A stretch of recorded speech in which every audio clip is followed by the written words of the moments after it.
अगर आप भी पंजाब या हरियाणा के रहने वाले हो और आपका मन है कि चंडीगढ़ वाली साइड पे ही आपको काम करना है, आपको दिल्ली या फिर कहीं और जाके काम नहीं करना है, तो आज की वीडियो स्पेशल आपके लिए है क्योंकि आज की वीडियो में मैं लेके आया हूँ चंडीगढ़ का एक ऐसा हॉस्पिटल। यहाँ पे आपको अच्छी salary plus accommodation plus vacancy सब कुछ मिल जाएगा। तो वीडियो के साथ शुरू से एंड तक बने रहना क्योंकि आपको हर डिटेल मिलने वाली है अगर आपको चंडीगढ़ में जाना है। तो आज का जो हॉस्पिटल है वो है सुहाना हॉस्पिटल, जो कि मोहाली में सेक्टर 77 SAS नगर में पड़ता है। तो यहाँ पे जाके अगर आपको इंटरव्यू देनी है तो आप दे सकते हो। तो वीडियो में देखने से भी आपको पता चलेगा ये कितना बड़ा हॉस्पिटल है। ये बाहर से देखने में ही बड़ा हॉस्पिटल नहीं है। यहाँ पे बेड की बात करूँ तो 400 से भी ज़्यादा बेड अवेलेबल है। तो नर्सेज के लिए बहुत अच्छा मौका है और इनके पास नर्सेज की हमेशा कमी रहती है क्योंकि ज़्यादा बेड तो मतलब ज़्यादा नर्सेज। और सैलरी में बताऊँ तो 14 से 18 के बीच में फ्रेशर को देते हैं। अब 14 मैंने क्यों बोला, ये आपकी इंटरव्यू के ऊपर भी डिपेंड करता है क्योंकि एक फॉर्म मिलता है जहाँ पे सारी चीज़ें लिखी होती है कि आपका लेवल क्या है। जैसे आपकी इंटरव्यू होती है तो उसमें वो एक लेवल मार्क कर देते हैं, एडवांस लेवल है या फिर ठीक ठाक सा लेवल है या फिर बहुत ही पुअर लेवल है। तो उसी हिसाब से वो आपकी सैलरी भी कंसिडर करते हैं। अगर आपकी नॉलेज अच्छी नहीं है और आप उनको बोलो मुझे 18-20 हज़ार चाहिए तो नहीं मिलेगा। और वही अगर आपकी नॉलेज अच्छी हो और आप उनसे 18 हज़ार मांगते हो तो वो आराम से आपको 18 से 20 हज़ार दे देंगे। तो यहाँ पे अगर आपको 5 साल का एक्सपीरियंस है ना, 5 ईयर्स एक्सपीरियंस के साथ आप जाते हो तो एक रफली मैं आइडिया बताऊँ तो 30 के आसपास वहाँ की सैलरी है अगर आप वहीं पे काम करते हो। लेकिन अगर आप दिल्ली जैसी जगह से जाते हो, जैसे मैं दिल्ली से गया था वहाँ पे और मैंने उनको बोला था मुझे 7 ईयर्स का एक्सपीरियंस है, तो मुझे भी उन्होंने अराउंड 38 के आसपास 36 के आसपास बोली थी। तो 5 साल के साथ 30 हज़ार तक वो आराम से दे देंगे।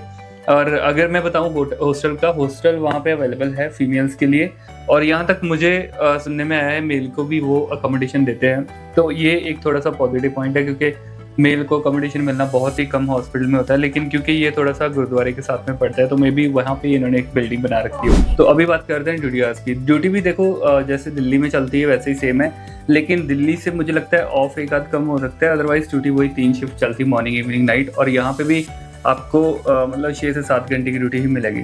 ठीक है, वर्कलोड के मामले में दिल्ली के कंपैरिजन में थोड़ा सा कम है। वहाँ पे एक मैक्स हॉस्पिटल भी है और एक फोर्टिस हॉस्पिटल भी है। अगर उनसे कंपैरिजन करूँ तो उसके मुकाबले काम थोड़ा सा कम है क्योंकि यहाँ के जो स्टाफ है जो काम कर रहे हैं उनमें से 2-3 जनों से मेरी बात हुई थी तो उन्होंने मुझे यही बोला था कि अगर हम कंपेयर करें मैक्स और सुहाना को तो ज़्यादा बेटर है कि आप इस हॉस्पिटल में आओ, उसमें ना जाओ क्योंकि उसमें वर्कलोड थोड़ा ज़्यादा ही होता है।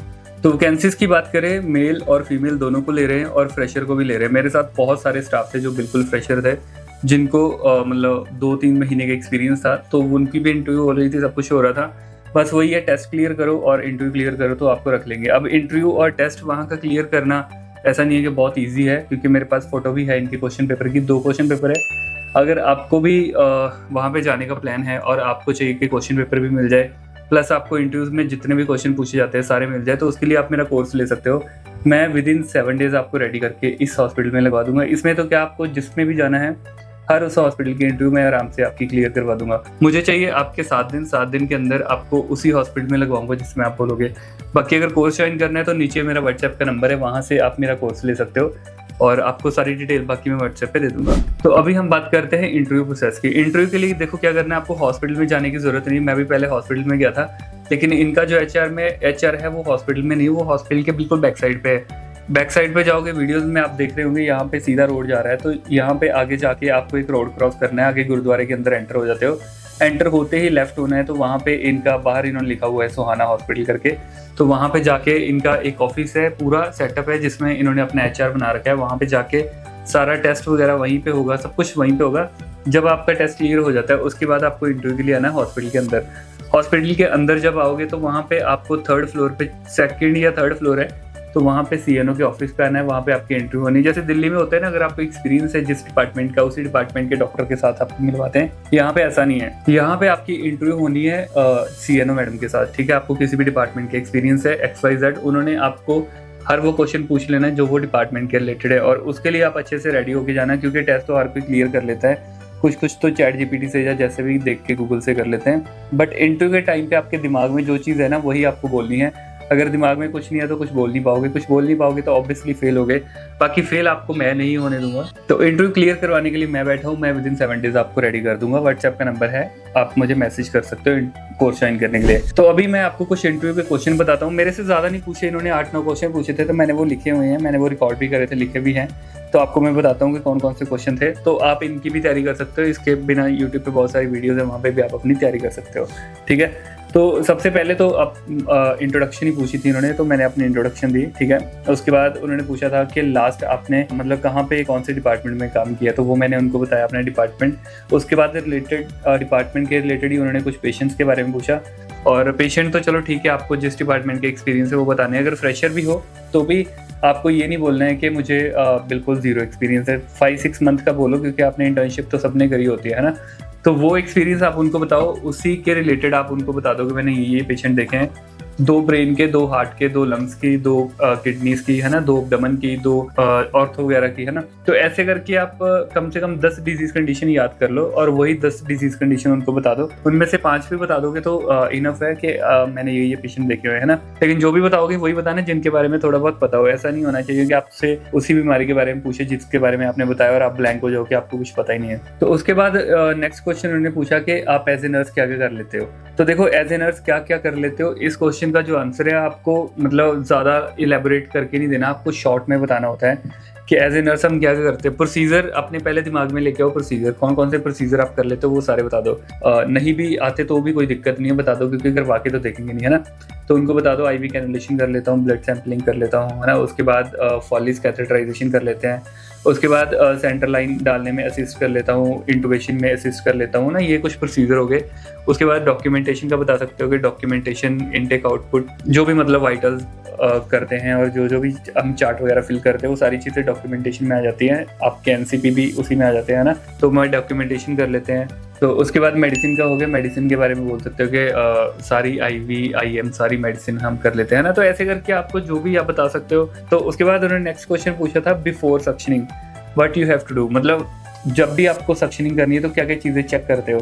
तो देखो, जब भी हम सक्शन करते हैं तो मोस्टली एक तो आपको पता है कि हम ऑक्सीजन देते हैं, प्री ऑक्सीजनेट करते हैं पेशेंट को, चाहे वो एम्बू के साथ कर सकते हो। अगर पेशेंट वेंटिलेटर पे है तो वेंटिलेटर आप वेंटिलेटर की सपोर्ट फुल कर सकते हो कुछ टाइम के लिए, है ना। O2 कंसंट्रेशन को 100% पे लेके जा सकते हो, या फिर एम्बू बैग के साथ प्री ऑक्सीजनेट कर सकते हो, है ना। उसके बाद आपको सक्शनिंग करनी है। फिर अगर आपने फीड वगैरह दी हुई है कुछ टाइम पहले तो कोशिश करना है कि उसको एस्पिरेट कर लो, क्योंकि कई बार पेशेंट को गैग रिफ्लेक्स होगा, या फिर जब सक्शनिंग करोगे तो कई बार पेशेंट खांसी करने की कोशिश करता है, तो अब्डोमेन में जितना भी कंटेंट है सारा बाहर आ सकता है। अगर यहाँ पे मतलब जो हमारी ET ट्यूब है उसके अंदर अगर थोड़ी सी भी एयर कम हो तो कई बार ऐसा होता है कि वो अंदर चला जाता है लंग्स के अंदर, है ना। पेशेंट एस्पिरेट कर सकता है, रिस्क रहता है, तो वो चीज़ का भी आपको खास ध्यान रखना है ना। उसके बाद आपकी बाकी एसेप्टिक प्रोसीजर आपको फॉलो करने हैं, हमेशा हैंड हाइजीन परफॉर्म करना है, आपके पास सर्जिकल ग्लव होने चाहिए, आपके साथ एक हेल्प के लिए स्टाफ होना चाहिए, है ना। उसके बाद आपको एम्बू भी करना है। तो जिस तरीके से हम जो भी करते हैं सारी चीज़ें आपको बता देनी है सक्शनिंग से पहले हम क्या क्या चीज़ें ध्यान में रखते हैं। बाकी लेस देन 10 सेकंड के लिए आपको 1 टाइम सक्शन करनी है, उससे ज़्यादा नहीं करनी होती है, ठीक है। और SpO2 का ध्यान रखना है। साथ में आपकी मतलब जो आपके साथ स्टाफ है जो ऑब्जर्व कर रहा है, साथ में ऑक्सीजन के ऊपर खास ध्यान रखना है कि ऑक्सीजन ज़्यादा डिप तो नहीं हो रही पेशेंट की, है ना। तो ये चीज़ें हैं। बाकी एक क्वेश्चन उन्होंने पूछा था पोस्ट ऑफ केयर, या फिर क्या क्या चीज़ें हैं जब आप वहाँ से पेशेंट आता है तो क्या क्या चीज़ें आप चेक करते हो, है ना। तो ज़्यादातर देखो क्या होता है, कोई भी पोस्ट ऑप लगा लो, कोई भी सर्जरी लगा लो, है ना। उसके बाद जब भी हमारे पास पेशेंट आता है तो सबसे पहले तो आपको पेशेंट को चेक करना है। पेशेंट को चेक करना मतलब जैसे पेशेंट को पहले आपने लिटा दिया है, अब आपने देखा है कि पेशेंट सब कुछ ठीक है, पेशेंट कॉन्शियस है, वाइटल्स उसके ठीक है, सारी चीज़ें हेड टू टो चेक करनी है। उसके बाद यहाँ पे उसकी सर्जरी हुई है पेशेंट की तो वो साइड चेक करनी है, ऊजिंग तो नहीं है वहाँ पे, है ना, उसकी ड्रेसिंग तो नहीं निकल रही है, या ब्लड तो नहीं निकला हुआ है, या फिर वहाँ पे अगर ड्रेन लगी हो तो ड्रेन कंटिन्यू चल रही है कि नहीं, सही चल रही है कि नहीं, है ना। जब पेशेंट को आपने अच्छे से असेस कर लिया, अब है हैंडओवर की बारी। तो हैंडओवर के टाइम पे आपको मेन इनटेक आउटपुट का ध्यान रखना है। इनटेक के अंदर आप क्या क्या पूछ सकते हो, कितना पेशेंट को ब्लड दिया है, कितना पेशेंट को फ्लूइड दिया है ना, या फिर कौन कौन सी IV मेडिसिन दी है, कौन कौन से एंटीबायोटिक्स अंदर दिए, क्या क्या सेडेशन पेशेंट को मिली हुई है। तो ये 4-5 चीज़ें इनटेक में याद रखो जो उनसे आपको पूछनी है, और इसी तरीके से इंटरव्यू के दौरान आपको बतानी भी है, ठीक है। आउटपुट में आप उनसे पूछ सकते हो कितना यूरिन आया पेशेंट को, वहाँ पे यूरिन अगर खाली करा तो वो सारा पूछ लेना है, कितना ऊजिंग हुई मतलब ब्लड कितना लॉस हुआ है वो लिख लेना है। क्योंकि ज़्यादातर स्टाफ क्या करते हैं ना कि इनटेक का ध्यान नहीं रखते या फिर आप पूछते नहीं हो। और ओटी में खास करके जब भी पेशेंट होता है तो इनटेक वो कई बार 2000 ml तक, मतलब 2 लीटर तक भी दे देते हैं या 2.5 लीटर तक दे देते हैं। और अगर वो आप ऐड ऑन नहीं करते हो और आप आ जाते हो अपने आईसीयू में और डॉक्टर जब इनटेक आउटपुट देखता है तो वो सोचता है यार इनटेक तो बहुत ही कम है और फ्लूइड दे दो। और फ्लूइड देने के साथ क्या होगा, अगर ज़्यादा बॉडी के अंदर फ्लूइड चला गया तो हार्ट फेलियर में पेशेंट जा सकता है, लेफ्ट वेंट्रिकल फेलियर में जा सकता है ना। ये इस चीज़ों का खास ध्यान रखना होता है। तो उसके बाद है ACLS के बारे में। ACLS के बारे में उन्होंने पूछा था कि ACLS क्या है, इसमें कौन कौन सी मेडिसिन यूज़ कर सकते हैं, कौन कौन सी रिदम में शॉक देते हैं, रॉस्क क्या होता है ना, रिटर्न ऑफ स्पॉन्टेनियस सर्कुलेशन, और उसके बाद 5T 5H क्या होते हैं। तो A to Z ACLS के बारे में पढ़ के जाना। मेरे से डीप थोड़ा सा इसलिए पूछा क्योंकि मैंने उनको एक्सपीरियंस अच्छा खासा बता दिया। और अगर आप नहीं बताते तो फ्रेशर भी हो तो BLS एटलीस्ट आपको बताना चाहिए। और BLS के 5 स्टेप जो है हर जगह पे पूछे जाते हैं, तो ये 5 स्टेप अगर आपको नहीं आते तो ये जरूर पढ़ के जाना। उसके बाद लास्ट क्वेश्चन ABG के बारे में पूछा था कि ABG क्या होती है, इसके अंदर क्या क्या पैरामीटर्स चेक करते हो, पीएच की वैल्यू क्या है, HCO3 की वैल्यू क्या है ना। उसके बाद मेटाबॉलिक एसिडोसिस अगर पेशेंट को होता है तो उसको कैसे ट्रीट करते हो, रेस्पिरेटरी एसिडोसिस होता है तो उसको कैसे ठीक करते हो। ये सारे क्वेश्चन पूछे थे। बाकी ये सारे क्वेश्चन मेरे कोर्सेज में ऑलरेडी इंक्लूडेड है, तो इसमें से कोई ऐसा नया क्वेश्चन नहीं था जो मेरे कोर्स में इंक्लूड ना हो। तो ये सारी चीज़ें ऑलरेडी इंक्लूडेड है। जो बच्चे मेरा कोर्स लेके जाते हैं वो अपनी फर्स्ट इंटरव्यू ही क्लियर कर लेते हैं। और अगर आपको भी अपनी फर्स्ट इंटरव्यू क्लियर करनी है, आपको ये है कि मैं फेल नहीं होना चाहता हूँ या 1-2 बार फेल भी हो गए तो भी कोई दिक्कत नहीं है, 0 लेवल है तो भी आप मेरे पास आ सकते हो। विदिन 7 डेज आपको रेडी करके हॉस्पिटल में लगवा दूंगा, कोई दिक्कत नहीं है। रेफरेंस भी मिल जाएगी, मॉक टेस्ट भी आपके हो जाएंगे, रिटर्न पेपर भी आपको सारी चीज़ें मिल जाएगी, और क्या क्या वहाँ पे इंटरव्यू में आना है वो भी सारी चीज़ें मिल जाएगी, और आपकी हर इंटरव्यू आराम से क्लियर होगी। बाकी अगर कोर्स ज्वाइन करना है तो व्हाट्सएप का नीचे नंबर है। वीडियो अच्छी लगी तो वीडियो को लाइक और चैनल को सब्सक्राइब कर सकते हो। नेक्स्ट जो वीडियो है वो मैं यशोदा मेडिसिटी हॉस्पिटल के ऊपर बनाऊंगा। उसमें थोड़ा सा आपको पता चलेगा कि यशोदा में वैकेंसी है या नहीं है, कौन कौन से क्वेश्चन पूछते हैं, कहाँ पे जाना है, कैसे जाना है, कौन कौन अप्लाई कर सकता है ना, हर एक चीज़ उसमें आपको मैं बताऊंगा। तो आज की वीडियो के लिए बस यही था। हम मिलते हैं नेक्स्ट वीडियो में, तब तक के लिए बाय बाय।